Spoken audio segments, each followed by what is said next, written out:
मुफ्ती साहब आपसे एक सवाल करना है। जी फरमाएं। ईद उल अजहा में लाखों करोड़ों रुपए के जानवर कुर्बान कर दिए जाते हैं। इससे बेहतर क्या ये नहीं है कि मुसलमानों के लिए अच्छी यूनिवर्सिटीज़ बनाए जाएं, कॉलेजेस बनाए जाएं, हॉस्पिटल्स बनाए जाएं जो सबके लिए काम आए, सबके लिए कारआमद हो? बहुत अच्छा सवाल है, लेकिन ये सवाल आप उस वक्त क्यों नहीं करते जब आप अपनी शादियों में और अपने बच्चों की शादियों में लाखों करोड़ों रुपए खर्च करते हैं?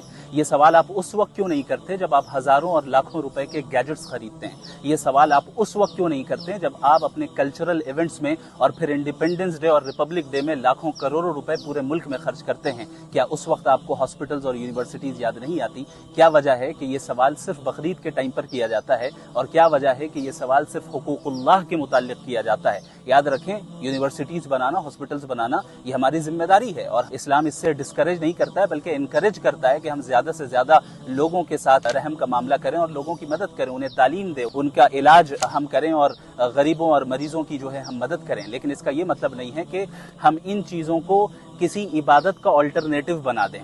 अगर नमाज फर्ज है तो नमाज फर्ज है, उसे करना है। इसी तरीके से रोजा अगर फर्ज है तो रोजा एक इबादत है, उसे करना है।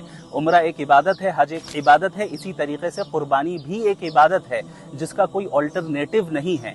आप कुर्बानी भी करें और यूनिवर्सिटीज के लिए खर्च भी करें, आप कुर्बानी भी करें और स्कूल्स और हॉस्पिटल्स बनाने की मेहनत भी करें, लेकिन दोनों चीजों के दरमियान कंपेयर करना ये बात बिल्कुल भी दुरुस्त नहीं है और ये एक लॉजिकल फैलेसी है। लिहाजा अपनी जरूरियात जिंदगी को महदूद करें, लिमिटेड करें और वहां से कुछ पैसे सेव करें और यूनिवर्सिटीज बनाएं, हॉस्पिटल्स बनाएं, न कि ये कि आप अपनी इबादतों को खत्म करें।